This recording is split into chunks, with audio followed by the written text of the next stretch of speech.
혹시 요즘 부쩍 잠이 쏟아지거나 평소에 아무렇지 않던 음식 냄새에 갑자기 코를 킁킁거리게 되시나요? 아예 그냥 피곤해서 그런가? 감기 기운인가? 하고 넘기신 적 있으세요? 많은 여성분들이 임신 초기의 몸 변화를 만성 피로나 몸살 감기로 오해해서 감기약을 드시거나 그냥 방치하는 경우가 있어요. 특히 첫 아이를 기다리는 예비 산모님들은 몸의 작은 변화 하나에도 가슴이 철렁 내려앉으시거나 반대로 아예 눈치를 못 채고 지나가시는 경우도 많더라고요. 여기서 하나 꼭 짚고 넘어가야 할 게 있는데요. 임신 초기는 겉으로는 배에 변화가 전혀 없지만 엄마 몸 안에서는 그 어느 때보다 아주 격렬한 호르몬 변화와 새 생명을 맞을 준비가 한창 진행 중이라는 거예요. 오늘은 임신 일주 꿈에도 몰랐던 이런 극초기 증상부터 주차별로 내 몸이 보내는 솔직한 신호들을 하나씩 짚어드릴게요. 임신 1주차부터 3주차까지는 극초기라고 부르는데요. 수정란이 자궁벽에 착상하는 시기다 보니 몸으로 체감되는 증상이 거의 없을 수 있어요. 1주차는 마지막 생리 시작일을 기준으로 잡기 때문에 엄밀히는 아직 임신이 되지 않은 상태예요. 2주차에 배란과 수정이 일어나고 3주차가 돼서야 비로소 착상이 이루어집니다. 이때는 예민하신 분들은 착상통이라고 해서 아랫배가 콕콕 찌르는 듯한 미세한 통증을 느끼거나 소량의 핑크빛 또는 갈색 혈이 비치는 착상혈을 겪기도 해요. 하지만 대부분은 이걸 생리적 증후군이나 그냥 스쳐가는 통증 정도로 생각하고 넘어가기 쉽죠. 그리고 4주차가 되면 생리 예정일이 지나면서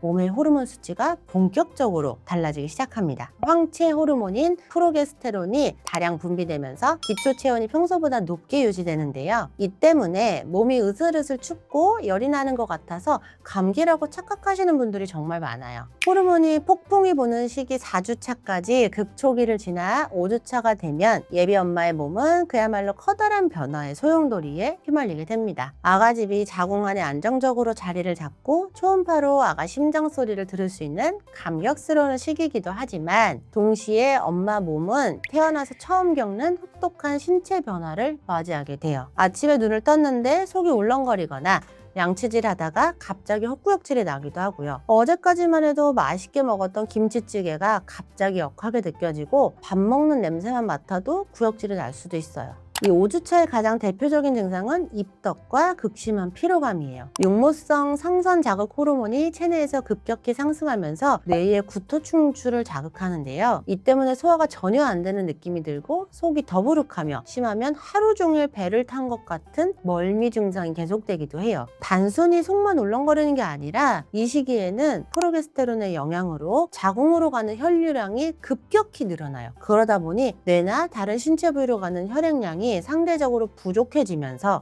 자도 졸린 무기력증과 극심한 피로감이 함께 옵니다. 낮에 23시간을 잔다고 해도 밤에 또 잠이 쏟아지는 게 자연스럽게 나타나는 시기죠. 또 자궁이 서서히 커지면서 바로 앞에 있는 방광을 누르기 시작해요. 평소보다 화장실을 자주 가게 되는 빈뇨 증상이 나타나는데 밤에 자다가도 이 소변 때문에 두세 번씩 깨는 일이 흔합니다. 잠을 깊이 못 자니 피로가 쌓이는 건 당연한 결과죠. 6주차가 되면 아주 특별한 순간을 맞이하게 되는데요. 바로 아가의 작은 심장 소리를 듣는 시기예요. 아기 심장 소리를 들으면 큰 감동을 받지만 병원문을 나서는 순간 현실적인 신체 증상이 다시 엄마를 기다리고 있어요. 유독 냄새에 예민해져서 남편 스킨 냄새나 평소 좋아하던 화장품 향이 갑자기 싫어질 수도 있고요. 6주차의 핵심은 후각의 초민감화입니다. 호르몬 변화로 코가 극도로 예민해지면서 아주 미세한 냄새까지 잡아내고요. 이게 곧바로 구역질로 이어지곤 하죠. 이 시기엔 유방의 변화도 본격적으로 시작돼요. 자, 임신 7, 8주차는 입덧이 정점을 향해 가는 시기예요. 이때는 음식을 제대로 못 드셔서 오히려 체중이 줄어드는 산모님들도 계세요. 내가 이렇게 못 먹고 토하는데 뱃속 아기가 굶어서 잘못되면 어쩌지? 이렇게 생각할 수도 있어요. 근데 괜찮아요. 이 시기 태아는 아주 작고 엄마 몸에 이미 축적돼 있던 영양분과 자궁 내 영양 주머니인 난황을 통해 충분히 성장할 수 있습니다. 입덧 초기에 일시적인 체중 감소나 영양 부족이 아기 성장 발달에 영향을 주지는 않으니 억지로 드시려고 하지 말고요. 그나마 넘어가는 음식인 상큼한 과일이나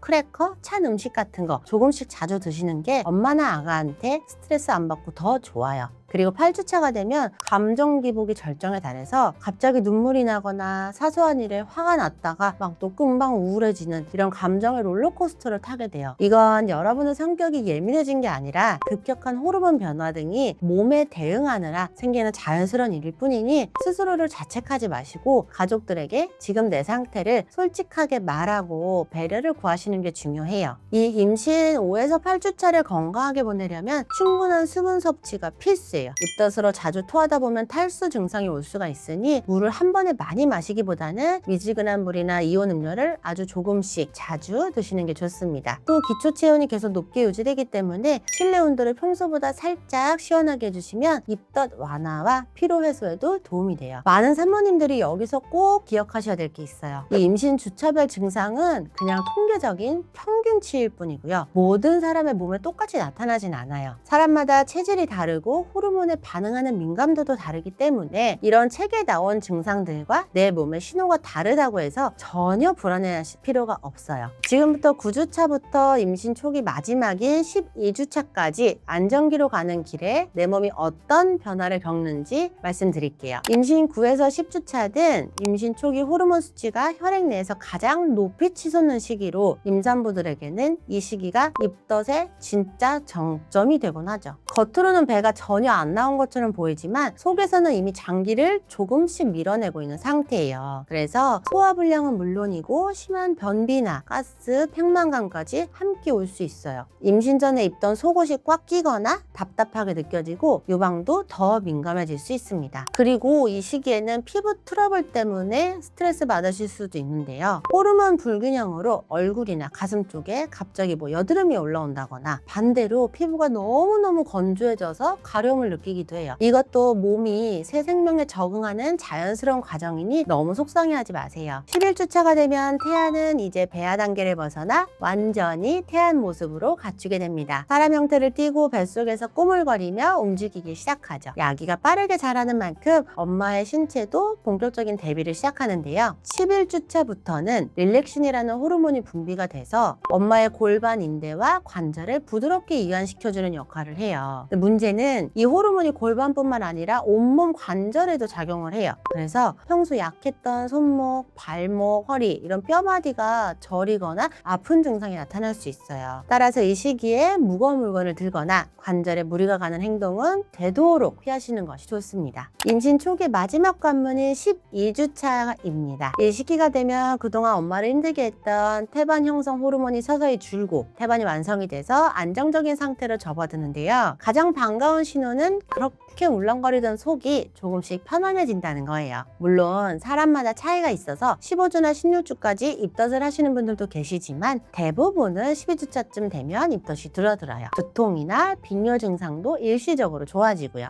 9에서 12주차는 신체적인 변화보다는 이 산모님들의 심리적인 케어가 가장 필요한 때예요. 몸의 변화가 겉으로 크게 드러나지 않다 보니 주변의 배려를 받기가 어렵고 나 스스로도 뱃속에 아기가 잘 있는지 눈으로 확인할 길이 없어서 막연한 불안감이 들거든요. 그래서 이 시기를 지혜롭게 보내기 위한 3가지를 말씀을 드릴게요. 첫 번째는 다른 사람 증상과 비교하면서 스트레스 받지 마세요. 두 번째, 바른 자세를 유지해서 다리를 꼬거나 짝다리를 짚는 등 이런 건 골반 통증을 더 키울 수가 있어요. 세 번째는 충분한 휴식을 당당하게 얘기하세요. 몸이 피곤하다고 신호를 보내면 이 만사 다 제쳐두고 누워서 쉬는 게 뱃속 아가랑 산모님을 위한 최고의 배려입니다. 오늘 임신 극초기인 1주차부터 안정기로 접어드는 12주차까지 예비 엄마의 몸이 보내는 다양한 신호와 주차별 증상들을 자세하게 짚어봤어요. 내용이 많다 보니 머릿속이 좀 복잡하실 수도 있는데요. 이것만 꼭 기억하고 가시면 좋겠습니다. 첫 번째는 내 몸의 속도를 있는 그대로 인정하는 것. 두 번째는 자연스러운 증상과 위험 신호를 구분하는 기준을 갖는 것. 세 번째는